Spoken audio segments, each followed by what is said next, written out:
जीवनी में पढ़ रहे थे कि घर वाले उन्हें गृहस्थी के चक्कर में बांधना चाह रहे थे, परंतु वो बंधने वाले नहीं थे। हंस, उनका नाम हंस तो उड़ने को तैयार था, परंतु अभी समय नहीं आया। उनके समधी घर में आ चुके थे और महाराज जी ने, कल आपने सुना था, थोड़ा सा दोबारा कह देती हूँ।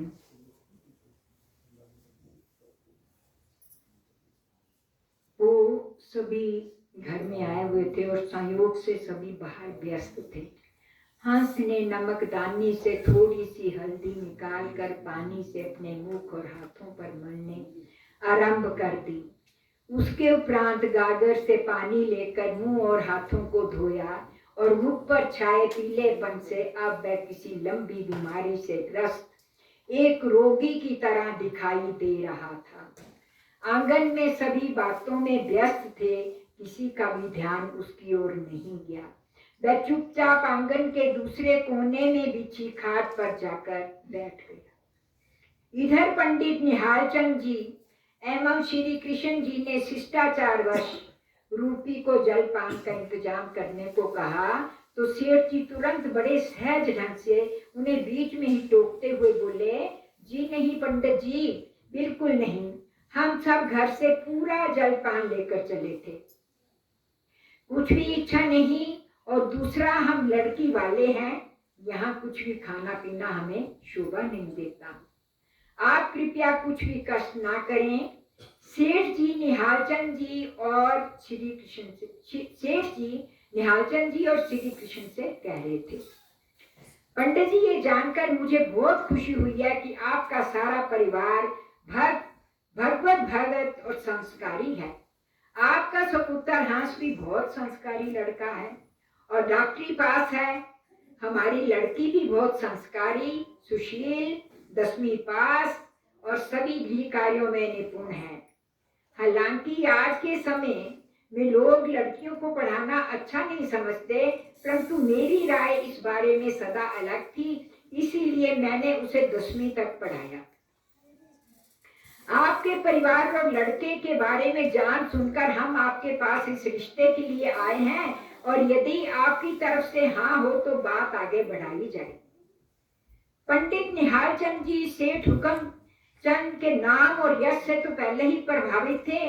उनके इस विनम्र स्वभाव और संस्कारों के प्रति उनकी इस अभिरुचि को देखकर तो उनके प्रति उनकी श्रद्धा और भी बढ़ गई। इसलिए तुरंत बोल पड़े, सेठ जी, आपका यह कहना आपका बड़प्पन ही है, वरना कौन नहीं जानता कि आप ऊना प्रांत के नामी शाहूकारों में से एक हैं। बल्कि हमारा परिवार आपकी तुलना में तो कहीं किसी गिनती में ही नहीं आता। सच कहें तो हमारा परिवार उच्च कुलीन ब्राह्मण होते हुए भी अत्यंत निर्धन परिवार है और आपकी तुलना में कहीं किसी गिनती में ही नहीं आता। बल्कि सच पूछो तो मुझे आपसे पारिवारिक रिश्ते की बात करते हुए भी संकोच हो रहा है।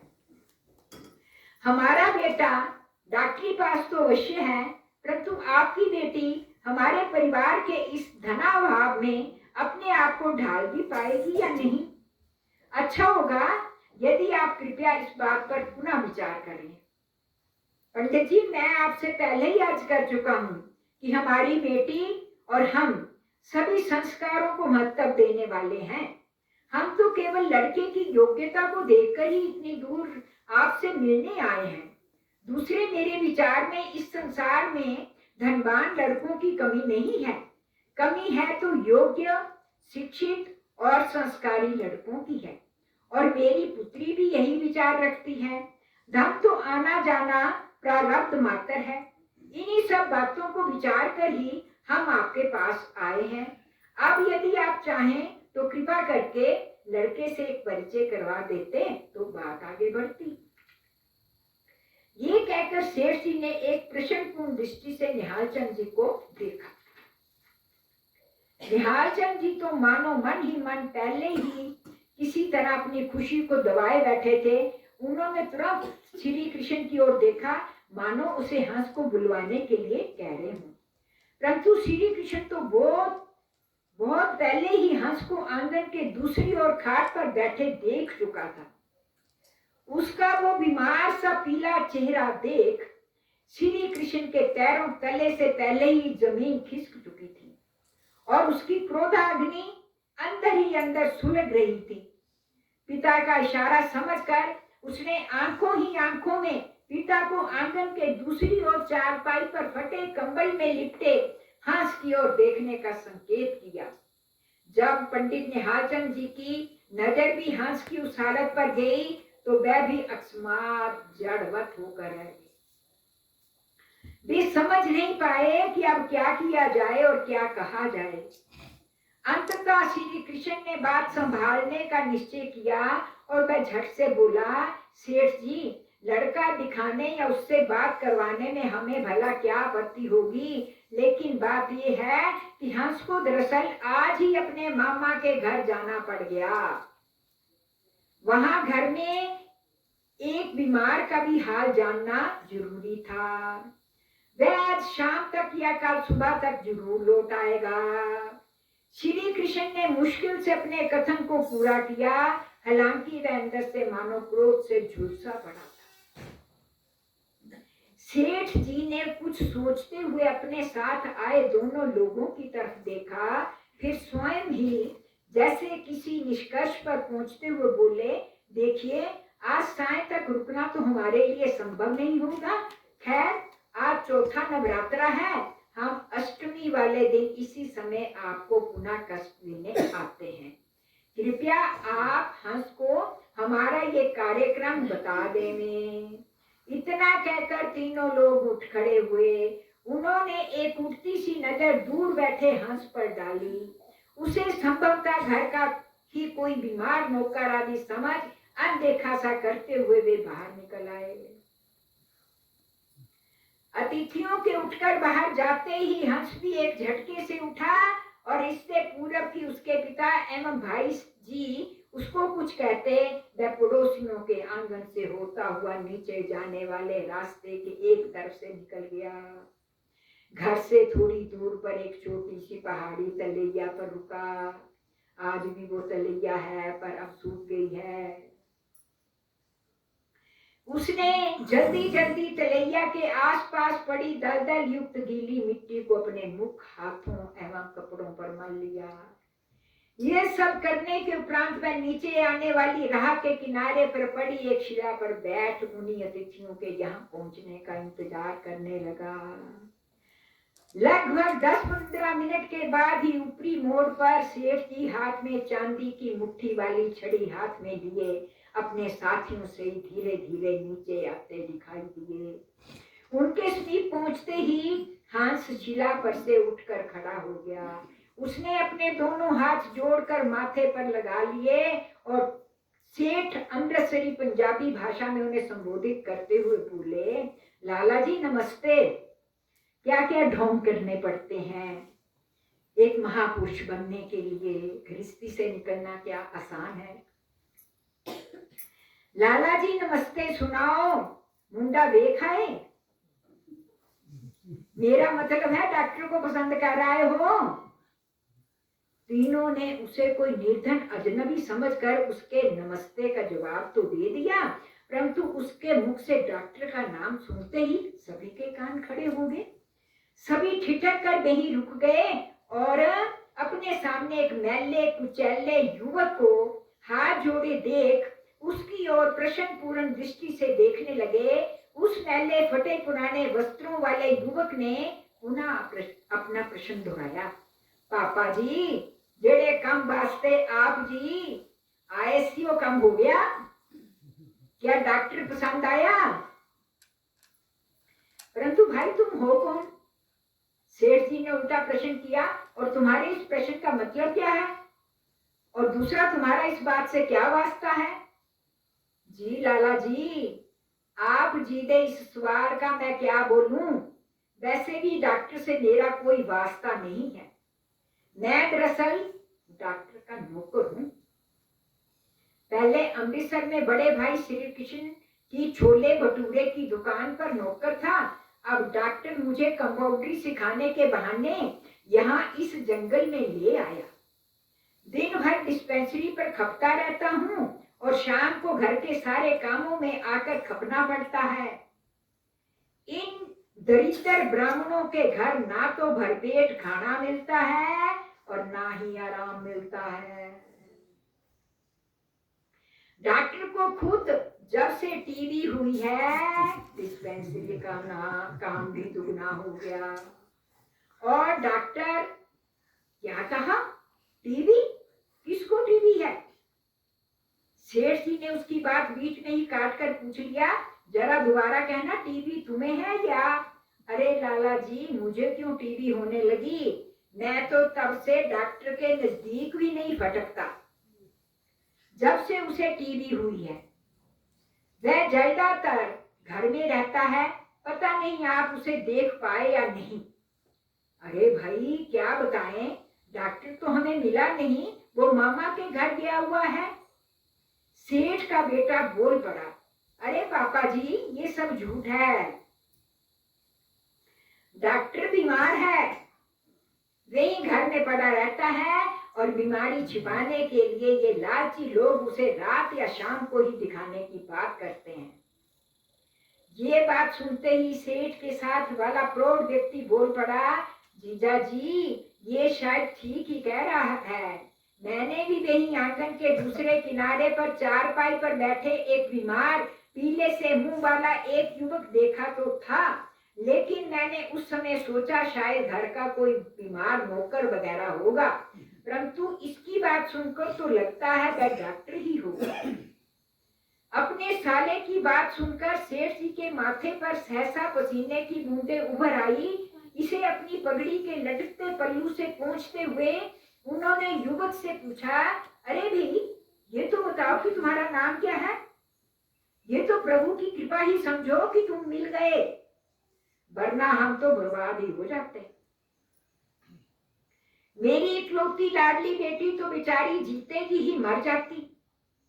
सेठ जी ने दोबारा माथे का पसीना पोंछते हुए कहा, लाला जी मेरा नाम भोमदूराम है।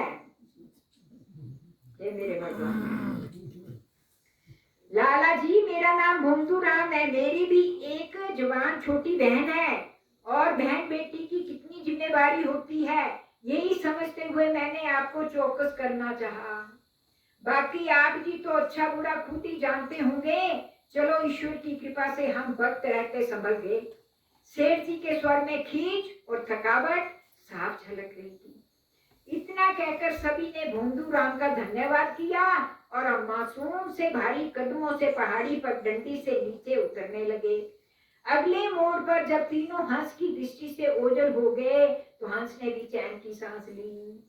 एक विजय मुस्कान उसके मुख पर खिल गई, मानो एक भारी बोझ उसके हृदय से उतर गया हो। कलेजा के साफ पानी से हाथ मुंह धोकर वह शांत चित्त सा घर की ओर चल पड़ा, परंतु एक अजीब से बेचैनी का आभास उसके हृदय के किसी कोने में निरंतर कुल बुला रहा था कि संभवतः ये शांति कहीं किसी तूफान से पहले वाली शांति तो नहीं। हे प्रभु, जो तेरी इच्छा हो वही पूर्ण हो, क्योंकि उसी में मेरी और परिवार की भलाई है। मन ही मन ईश्वर से प्रार्थना कर हंस ने घर में प्रवेश किया। घर में पूर्णता एक सन्नाटा छाया हुआ था। उसे देखते ही मां मैनावती का रोना निकल गया। सास को रोता देख श्री कृष्ण की पत्नी हुक्मी भी सूखने लग पड़ी और वे दोनों हंस को देखते ही अपने अपने पल्लू को मुख में ठूंसती हुई रसोई घर में चली गई। पिता निहाल चंद जी ने भी एक तिरछी नजर से हंस को देखा और चुपचाप अपने कमरे में चले गए। रूपी और सरबन दोनों बहन भाई सहमे सहमे एक कोने में गुमसुम बैठे थे।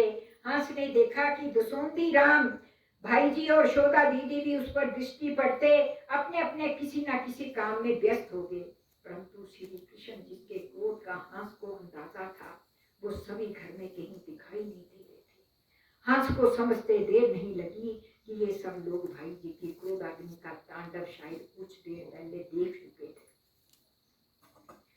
श्री कृष्ण संभवतः हंस को खोजने घर से बाहर गए थे। हंस भी चुपचाप अपने कमरे में आया, गंदे कपड़े बदले और वहां बिछे तख्त पोष पर लेट गया। वह छत की ओर शून्य को घूरता हुआ सोच रहा था, क्या जो कुछ उसने किया वह अनुचित था। माता पिता, भाई जी, भाभी सभी का दिल दुखाया, लड़की वालों से भी सब झूठ बोला। ये कहाँ तक उचित था या अनुचित था? प्रश्नों का सिलसिला बजाय सूझने के और भी अधिक उलझता गया। अंततः उसने अपनी मूक प्रार्थना पुनः दोहराई, हे प्रभु, जो तेरी इच्छा है वही पूर्ण हो, क्योंकि मैं जानता हूँ तू जो भी मेरे लिए करेगा वही मेरे लिए सर्वोत्तम होगा। जिसको मैं अपने पुरुषार्थ द्वारा बदल सकता हूँ उसे बदल देने का साहस मुझे प्रदान करना, और जिसको मैं बदलने में असमर्थ हूँ मुझे उसको सहज स्वीकार करने की नम्रता प्रदान करना प्रभु। अन्यथा इन दोनों परिस्थितियों के अंतर को समझने की सद्बुद्धि प्रदान करना। इसी सोच में हंस को 10-15 मिनट ही व्यतीत हुए थे कि उसके कानों में बाहर भाई जी का कर्कश स्वर सुनाई पड़ा, अरे सरवण, तू यहाँ बैठा क्या कर रहा है? जाकर उसको ढूंढकर क्यों नहीं लाता? आखिर वो लाट साहब चला कहाँ गया? हंस ने जान लिया कि इससे पहले कि भाई जी के क्रोध की बिजली बेचारे सरवण पर आन गिरे, वह झटके से उठकर खड़ा हो गया। वह भली भांति जानता था कि किसी भी समस्या का सर्वोत्तम समाधान सदैव समस्या के बीचों बीच से ही हुआ करता है। विवाह के इस प्रस्ताव को, जिसके बारे में मैंने स्वप्न में भी कभी सोचा तक नहीं था, उसे ठुकराकर मैंने किसी के प्रति कोई अपराध नहीं किया। ग्रीस के जिस दलदल में घर वाले मुझे घसीट कर ले जाना चाहते हैं, उस मार्ग की तो मैंने कभी कल्पना भी नहीं की थी। भाई जी ने मेरे लिए या मेरी पढ़ाई के लिए इतना कुछ किया, उस सब के मूल्य में अपने जीवन के मूल एवं परम लक्ष्य की आहुति तो नहीं दे सकता। परिवार के पालन पोषण के लिए मैं अपने लक्ष्य को कैसे छोड़ सकता हूँ? क्या इस परिवार का पालन करता मैं हूँ? कदापि नहीं। वो ईश्वर जो चींटी पर्यंत सभी का पालन करता है, तो क्या वो इस परिवार का पालन नहीं करेगा? हंस के इस निष्कर्ष पर पहुंचते ही उसे अनुभव हुआ मानो उसके हृदय पर पड़ी एक भारी शिला सहसा ही हट गई हो। मानो कहीं से ठंडी ताजा हवा का एक झोंका आकर उसे अंदर तक शीतलता प्रदान कर गया हो। मानो उसे अपने मंजिल के सामने ही प्रकाशमान होकर सामने दिखाई दी। वह एक झटके से उठा और बाहर आकर भाई जी के समक्ष आ गया। हंस को सहसा ही कमरे से निकलकर सामने खड़ा देख तो जैसे श्री कृष्ण पर चंडी सवार हो गई। उसका क्रोध सातवें आसमान को छू गया।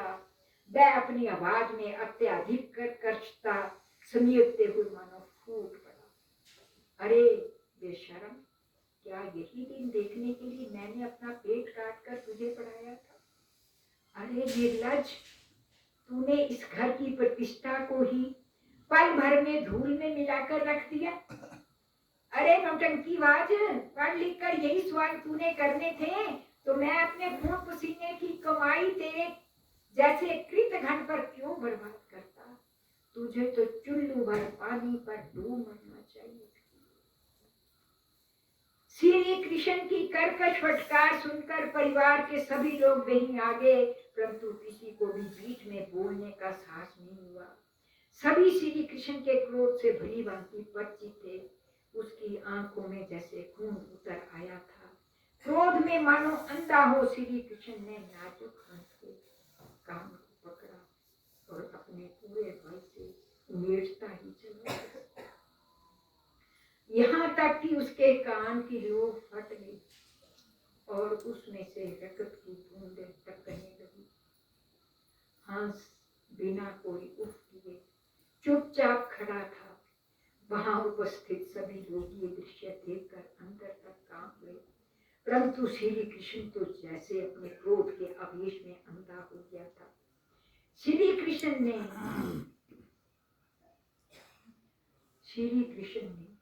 एक भरपूर थप्पड़ हंस के कोमल गाल पर जड़ दिया।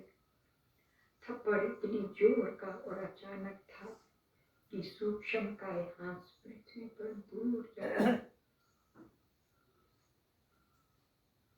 परंतु इतना सब होने पर भी हंस के मुख से उफ तक नहीं निकली, मानो वह अपने दर्द को नहीं, भाई जी के वर्षों से संजोए सपनों के टूटने की आंतरिक पीड़ा को अधिक महसूस कर रहा था। निहाल चंद जी सहित परिवार के सभी लोग दूर ही खड़े रहे।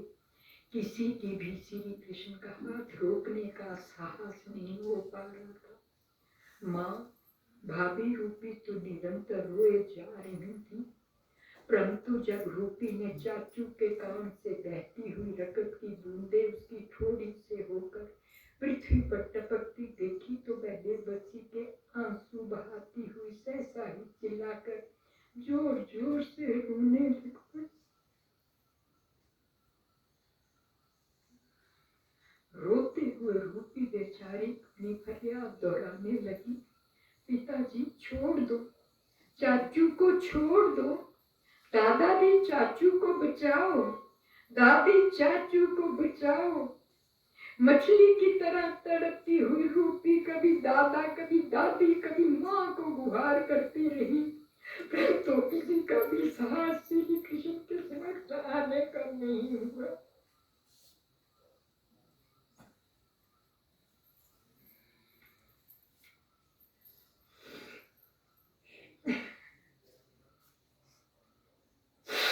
इधर श्री कृष्ण की बुद्धि जैसे क्रोध में भ्रष्ट हो गई थी।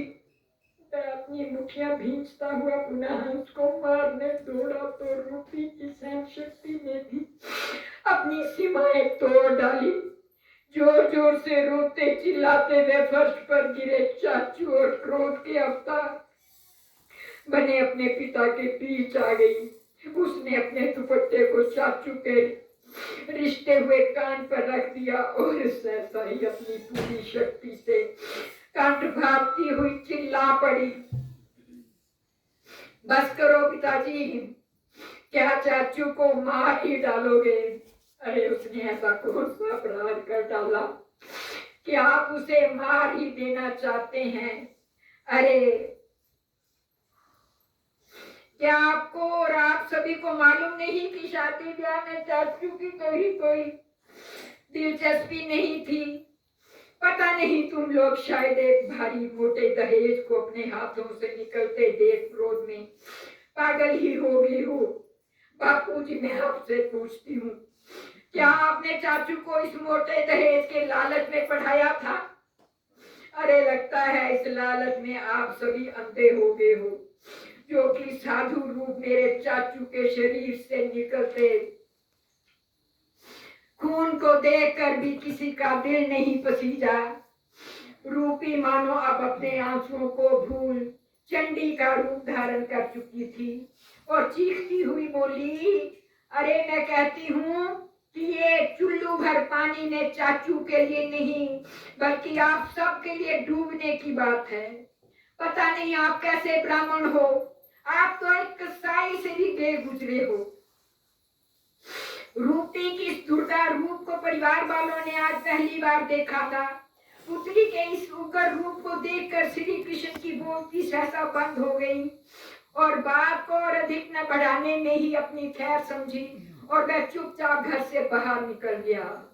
वहां उपस्थित परिवार के सभी लोगों ने मन ही मन रूपी का धन्यवाद किया और सभी उसे सराहनीय दृष्टि से देख रहे थे। हंस भी चुपचाप पृथ्वी से उठा और अपने कमरे में आ गया।